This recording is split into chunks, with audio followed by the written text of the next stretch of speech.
आज मी खास मराठी माणसांसाठी बोलणार आहेत, कारण आपण खूप मेहनती आहोत, खूप प्रामाणिक आहोत, पण एक गोष्ट अजूनही कमी पडते, ती म्हणजे व्यवसाय करण्याची हिंमत. आजकाल लोक EMI भरत जगत आहेत. संपूर्ण आयुष्य दुसऱ्यांसाठी काम करण्यात जात आहे. सकाळी उठायचं, जॉब करायची, पगाराची वाट बघायची आणि पुन्हा पुढचा महिना. पण एकदा स्वतःला विचारा, आपण आयुष्यभर फक्त सॅलरीसाठीच जगणार आहोत का? मराठी माणूस खूप हुशार आहे, पण रिस्क घ्यायला घाबरतो. आपल्याला वाटतं बिझनेस म्हणजे खूप पैसा लागतो, पण असा नाही. छोट्याशा कामातूनही मोठं आयुष्य बदलू शकतं. आज दुसऱ्या राज्यातील लोक आपल्या शहरात येऊन छोट्या छोट्या व्यवसायातून करोडपती होत आहेत. आणि आपण मोठ्या डिग्री घेऊनही फक्त नोकरीच्या मागे धावत आहोत. चहा विकण, वडापाव, पाणीपुरी किंवा काही खाद्यपदार्थाची गाडी लावण हे सर्व लाजिरवाणं नाहीत. लाजिरवाणं आहेत स्वप्न असूनही प्रयत्न न करणं.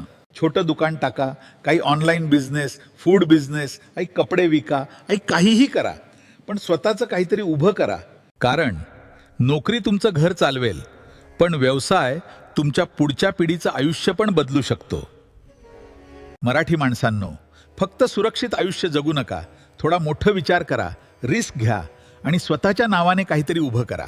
कारण एक दिवस तुमची मुलं गर्वाने म्हणाली पाहिजेत, हा बिझनेस माझ्या बाबांनी उभा केला आहे. जर तुम्हालाही वाटत असेल की मराठी माणसांनी पण आता मोठं विचार करायला हवं, तर हा व्हिडिओ आत्ताच लाईक करा.